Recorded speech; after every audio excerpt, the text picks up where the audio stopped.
Le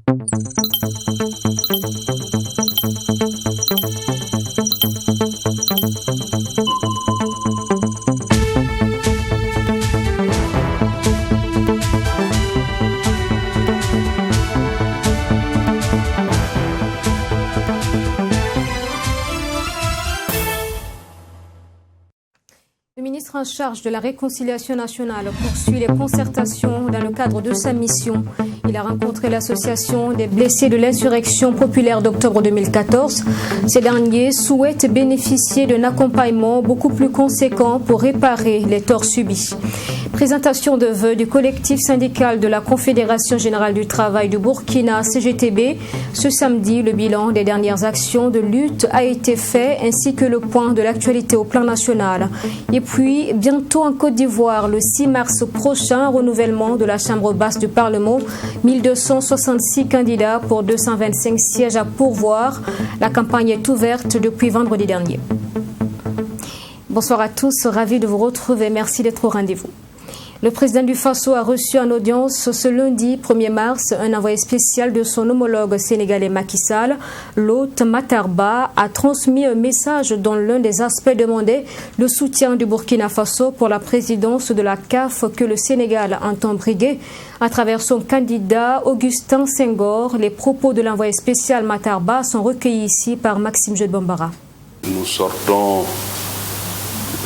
très heureux de la rencontre, de l'audience que le président du Faso nous a accordée. Au-delà du message du président Macky Sall, il nous a prodigué des conseils, parce que vous savez que nous sommes dans la campagne pour la présidence de la CAF, et au-delà des fédérations, il y a aussi les pays. Et il fallait venir le rencontrer le ministre des Sports et le président de la fédération burkinabé de football pour discuter autour de l'unité africaine, discuter aussi autour du football africain, faire de sorte que cette élection ne soit pas source de division, qu'on puisse y aller ensemble pour relever les défis qui interpellent le football africain. Et depuis qu'on est au Burkina, toutes les discussions ont tourné autour de cette question. C'est à l'image du président du Faso, qui aussi est en train de faire ce même travail au niveau de ses pairs pour que l'Afrique reste unie et se renforce. Au-delà de cette candidature aussi, nous avons sollicité son accompagnement et des instructions qu'il lui plairait de donner au ministre des Sports pour que nous tous, nous travaillions ensemble, qu'on noue ce partenariat sud-sud dans le domaine des sports en mettant en relation nos différentes fédérations. L'échange d'expérience permettrait effectivement de renforcer cette coopération et nous permettrait effectivement d'avancer. Action entrant dans le cadre de la réconciliation nationale, le ministre en charge de la question, Zéphirin Diabré, a rencontré les membres de l'association des blessés de l'insurrection populaire d'octobre 2014. Les membres saluant les initiatives de la concertation du ministre souhaitaient des soins adéquats pour les blessés. On en parle avec Michael Toukri. Le ministre d'État en charge de la réconciliation nationale a reçu ce lundi une délégation de l'association des blessés de l'insurrection populaire d'octobre 2014. Draman Ouedraogo et ses camarades à cette audience ont remis un mémorandum à Zéphirin Diabré, un document qui contient des propositions de l'association pour une réconciliation et une cohésion nationale réussie au Burkina Faso. Cette démarche vise aussi à interpeller le ministre d'État sur le cas de certaines victimes qui attendent toujours des prises en charge sanitaires. L'essentiel, c'est les questions de santé liées aux blessés de l'insurrection, à savoir une carte qui permettra aux blessés de pouvoir avoir un suivi en ce qui concerne leur mal qu'ils ont, donc les blessures liées à l'insurrection. Et c'est pour ça que nous sommes là aujourd'hui, pour ces points-là. Et nos doléances concernent ces points: santé, justice et réconciliation. Pour l'association des blessés de l'insurrection populaire d'octobre 2014, cette réconciliation nationale promise par le chef d'État Roch-Marc Christian Kaboré est une nécessité. Et pour y arriver, les Burkinabés doivent se parler. Et selon Dramane Ouedraogo, les blessés de l'insurrection populaire ne posent aucune condition à la réconciliation nationale pourvu que les uns et les autres soient sincères dans le processus entamé par Zéphirin Diabré. Nous ne posons pas de conditions et on n'impose pas une condition. Nous avons laissé, et nous savons que le chef, donc le capitaine du bateau qui est le président donc du Faso, sait qu'est-ce qu'il faut faire pour en arriver à ça. Moi-même, je vis ça depuis que je suis petit. J'ai toujours demandé pardon et on m'a toujours pardonné. Et donc j'estime que si seulement le vœu est de venir à la réconciliation, c'est de parler de manière franche afin que les cœurs soient apaisés. Et j'estime que c'est le bon rôle du ministre qui est chargé de cette réconciliation. L'insurrection populaire d'octobre 2014 qui a conduit à la chute du régime du président Blaise Compaoré a fait officiellement une dizaine de morts, plusieurs blessés et d'importants dégâts matériels. Dans le cadre du projet PACAO, programme d'appui à la compétitivité de l'Afrique de l'Ouest, l'Agence nationale des énergies renouvelables et l'efficacité énergétique ANERE a procédé aujourd'hui à la remise de kits de formation au centre de formation en énergie solaire. Le matériel vient ainsi faciliter le passage des apprenants dans les différents centres. Nadine Zongo. Par cet acte, l'Institut international Ben Gourion reçoit une maquette didactique neuve. Cette maquette est destinée à la formation pratique des apprenants de l'Institut dans le domaine du solaire. Tout comme cet institut, ils sont plusieurs centres de formation dans le domaine du solaire dans les 13 régions du Burkina Faso à bénéficier de maquettes didactives. Des kits accompagnés de la documentation technique et pédagogique en français ainsi qu'une formation des formateurs sur l'utilisation et l'entretien de ces maquettes. Pour l'Institut Ben Gourion, ces kits viennent faciliter l'apprentissage et même l'accompagnement des apprenants. Nous recevons de façon permanente les apprenants. Donc après la formation, il faut suivre la personne. Voilà. Donc le suivi et l'installation, c'est souvent au niveau externe. Voilà, donc on sort au centre de formation et on accompagne l'apprenant. Donc toujours nous sommes permanents en besoin des kits. Voilà. Et souvent après la formation, il arrive pour certains cas, on les laisse les kits là en même temps pour que la personne continue à faire le travail. Ça veut dire après la formation, comme l'apprenant est venu sans kit, donc on lui cède totalement le kit là. Donc ces kits là vont lui permettre d'être une base pour et continuer le renforcement de ses capacités. Ces kits, au nombre de 100, ont été remis à l'ANERE dans le cadre du projet PACAO, programme d'appui à la compétitivité de l'Afrique de l'Ouest. Selon le directeur général, ils permettront sans doute d'accroître les capacités d'accueil des centres afin qu'à leur tour, ces centres mettent à la disposition de l'État des techniciens de qualité. Il faut dire que c'est une remise qui s'inscrit dans le cadre des activités du programme d'appui à la compétitivité de l'Afrique de l'Ouest. L'ANERE est chargée de la mise en œuvre du volet énergie solaire au Burkina Faso. Donc, à la suite de la réception des kits solaires qui constituent l'une des activités de ce projet-là, ce matin nous avons regroupé les différents centres de formation de toutes les régions du Burkina Faso. Nous avons identifié des centres par région afin de pouvoir former ces différents centres-là, mais également de les doter en kits solaires afin que ces centres-là puissent mieux former les jeunes une fois dans leurs différentes localités. Le coût de ces maquettes est estimé à 58 millions de francs CFA. Le projet PACAO, lui, s'élève à 4 milliards de francs CFA. La mise en œuvre de ce projet au Burkina Faso est confiée à la Chambre de commerce et de l'industrie qui a contribué à 500 millions de francs CFA. Ce projet, faut-il le souligner, regroupe 3 grands domaines que sont l'énergie, l'apiculture et l'huilerie. Dans le domaine de l'énergie, on peut compter en plus de cette remise de maquettes didactives la création d'un marché virtuel dénommé Marché solaire ouest-africain et l'octroi de bourses aux étudiants en énergie solaire. Je vous en parlais en titre. Le collectif syndical de la Confédération générale du travail du Burkina, CGTB, a tenu sa traditionnelle cérémonie de présentation de vœux réunie samedi dernier à la Bourse du Travail. Les membres du collectif ont saisi l'occasion de la rencontre pour dresser le bilan de leur lutte durant l'année écoulée, l'année 2020 donc, et faire le point de la situation nationale. Détail avec Mamed Riane Kamabou. C'est en présence de représentants des 12 syndicats nationaux que s'est tenue cette traditionnelle présentation de vœux. Après avoir entonné leur hymne, il a été observé 1 minute de silence à la mémoire des soldats qui sont tombés et leurs camarades syndicaux partis plus tôt avant la fin de la lutte. Le secrétaire général de la CGTB, Bassolma Bazié, a passé en revue les acquis engrangés au cours de l'année 2020.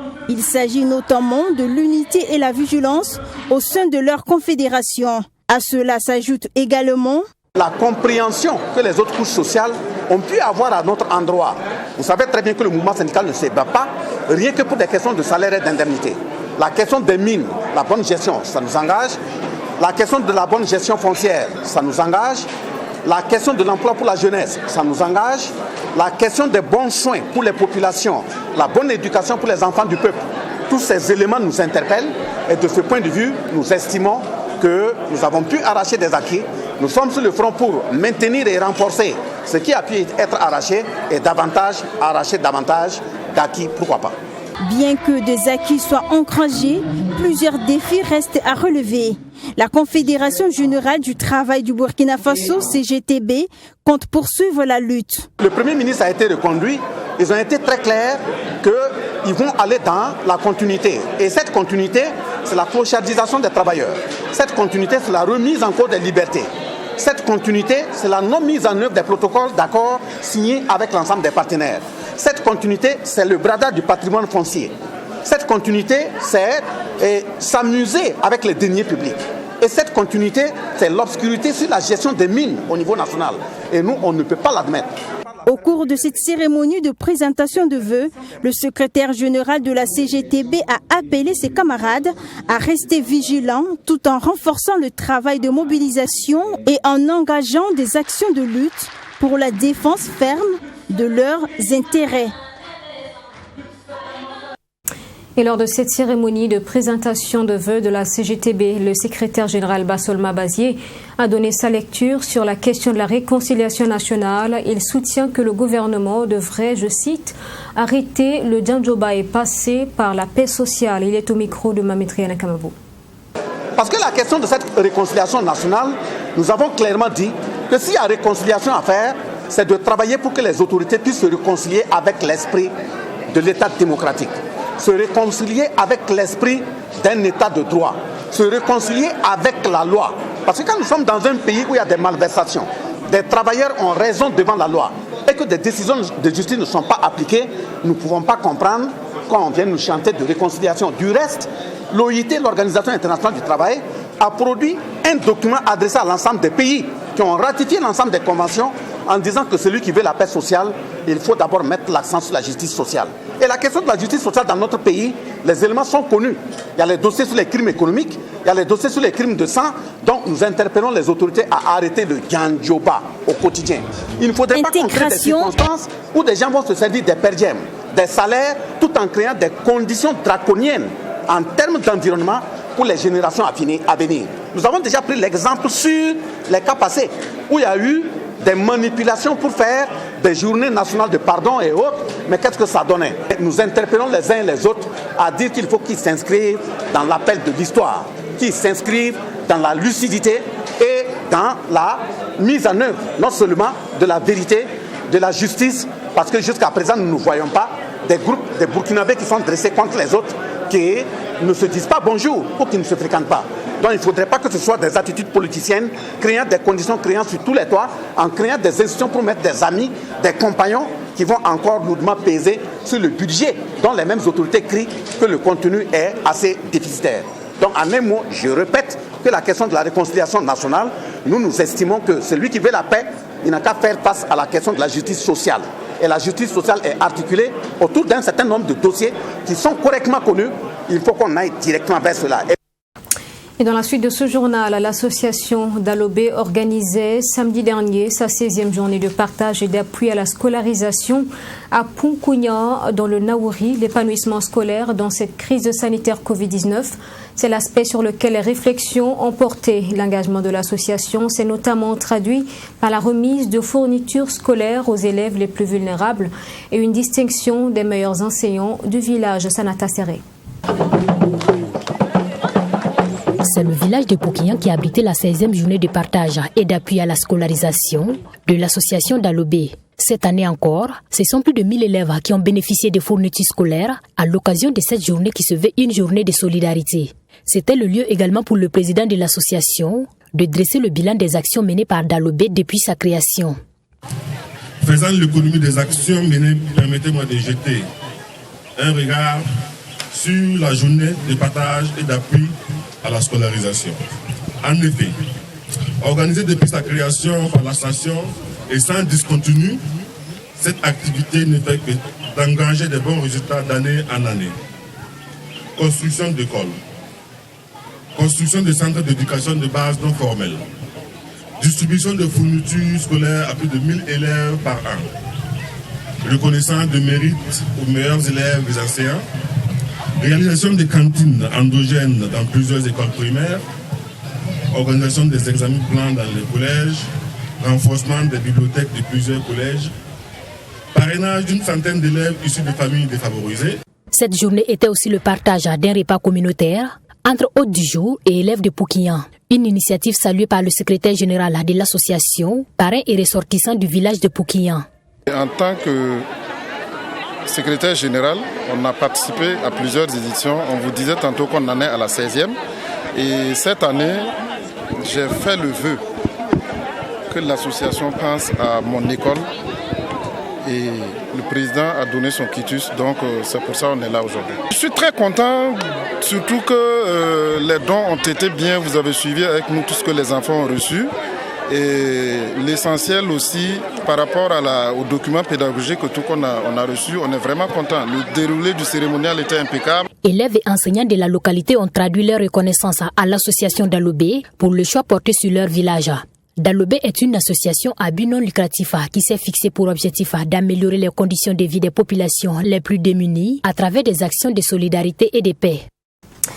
30 nouvelles personnes ont rejoint le district 403 A3 de Lions Club International au Burkina. Intégration officielle le 27 février dernier à travers une cérémonie d'intronisation donc à Ouagadougou. Images et précisions dans ce compte rendu signé Fatima Tanikema.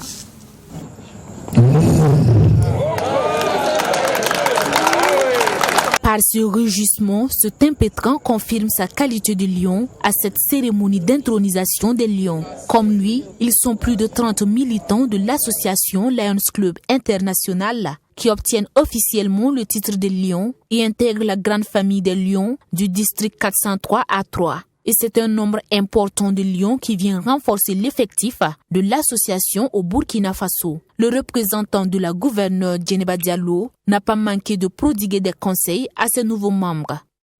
Je voudrais vous exhorter aussi à être avec l'aide de vos parrains, artisans de votre bonne intégration, en respectant les exigences administratives et financières de vos clubs et en faisant preuve d'assiduité. Preuve d'assiduité, c'est de participer aux réunions administratives, aux activités interclubs, aux manifestations et activités du service.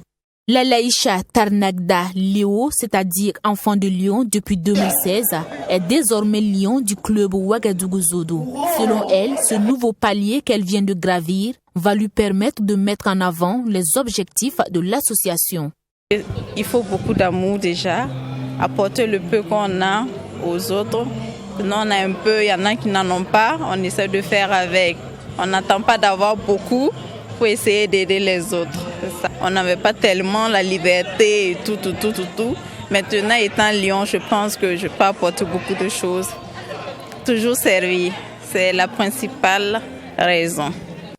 Monique Yelikam, candidate aux élections couplées du 22 novembre dernier et co-marraine de cette cérémonie d'intronisation, a saisi l'occasion pour plaider pour la cause de l'éducation au Burkina Faso. Elle a exhorté les nouveaux lions, mais aussi les anciens, à mettre un accent particulier sur une éducation de qualité et compétitive, socle de développement du pays selon elle.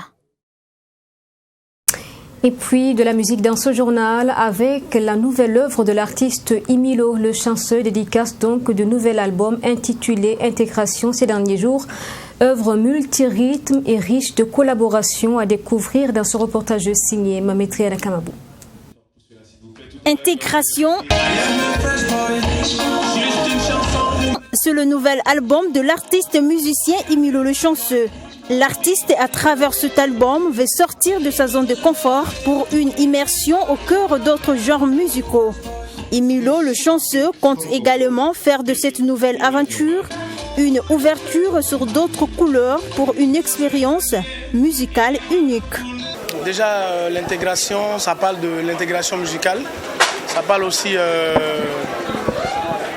déjà vu au Burkina ici, j'ai déjà une fanbase, donc c'est pour plus étendre ma carrière dans les autres pays d'Afrique et du monde. Le message que je véhicule dans l'album, c'est déjà inciter la jeunesse à travailler, à bosser, à ne pas s'adonner à la facilité, voilà, à respecter les aînés. Intégration s'ouvre aussi à d'autres cultures. On y retrouve dans cet album des collaborations avec d'autres artistes musiciens burkinabés tels que Flobi, Dicofis et bien d'autres. L'artiste dans cette nouvelle production discographique a aussi collaboré avec des artistes de la sous-région. Oui, ça a été une collaboration parfaite parce que à la base, tous ceux avec qui j'ai travaillé, ils étaient avant des amis et d'autres sont devenus après aussi des amis. Déjà, le nouvel album, j'attends un boom à l'extérieur. C'est-à-dire quand je dis un boom à l'extérieur, c'est de me faire connaître un peu partout dans le monde. Raison pour laquelle d'où l'intégration, voilà, l'intégration musicale dans l'Afrique et partout dans le monde. C'est un mélange de rythmes qui est proposé aux mélomanes. Selon l'artiste, l'album comporte de nouvelles influences qui vont plaire à ses fans. Du liwaga à l'afrobeat, en passant par le tradi moderne, Intégration, ce 4e album d'Emilio Le Chanceux, se veut être un point de transit entre le coupé décalé et d'autres sonorités. Et puis en Côte d'Ivoire, la Chambre basse du Parlement sera renouvelée le 6 mars prochain. 1266 candidats, comme je vous les en titre, sont en lice face à 225 sièges à pourvoir. La campagne est ouverte depuis vendredi dernier. L'opposition et la majorité présidentielle rivalisent d'ardeur lors des meetings dans le district d'Abidjan. La commune du Plateau attire tous les regards. Regardez. Au Plateau, Ouattara Dramane OD a enfin sa campagne électorale. Longtemps considéré comme étant le candidat idéal de la base de son parti, il avait été à l'ombre de Marcel Lamontano et récemment de Fabrice Saouéon au municipal. Le candidat du parti au pouvoir pour les élections législatives dans la dite commune a lancé sa campagne ce week-end à la place de la Sorbonne, conjointement avec les candidats RHDP d'Atekoubé. La bataille de Kirina, dans l'une des plus petites circonscriptions électorales la plus convoitée de tous, se mène dans un climat apaisé. Nous, on va à cette campagne dans un esprit d'apaisement. On souhaite que ce soit un véritable jeu fraternel et que le meilleur gagne. Avec l'unité retrouvée, c'est donc un bloc, certes, mais qui doit faire face à un ROC qui marque son territoire à chaque élection dans cette commune. Et Jacques Gabriel dit Jacques Bauer, député sortant et candidat de l'opposition coalisée. Contre le candidat du pouvoir aux dernières élections municipales, il avait obtenu plus de 3000 voix d'écart et compte le rééditer. Allez voter parce que la Côte d'Ivoire est un tournant de son histoire. Tous les pouvoirs aujourd'hui sont maintenus par une personne. Le peuple est majoritaire, on est fort, nous sommes majoritaires, on dit ça tous les jours, on dit ça. Mais comment on peut savoir qu'on est majoritaire? Comment on peut le savoir? Il faut sortir pour aller voter. Dans un contexte de suspicions de toutes sortes marqué par l'épisode récent au municipal, les meilleures stratégies consistent donc à éviter les pièges de l'adversaire tout en protégeant au mieux les failles de sa propre technologie électorale. Rien n'est donc gagné d'avance, mais la confiance est de mise dans les deux camps. J'estime qu'on était profondément divisés en 2018. Aujourd'hui, on est profondément unis et nous pensons que cette unité-là sera le socle de la victoire du 6 mars. Notre candidat à ce titre n'est ni moins ni plus le porte-étendard de la lutte qui aboutira à cette Côte d'Ivoire dont les fils et filles sont réconciliés. Le scrutin législatif se tient le samedi 6 mars prochain sur l'ensemble du territoire ivoirien et l'opposition qui avait boycotté le précédent et la dernière présidentielle s'est lancée à la conquête de la majorité des 255 sièges à pourvoir pour 2 enjeux majeurs, dit-elle.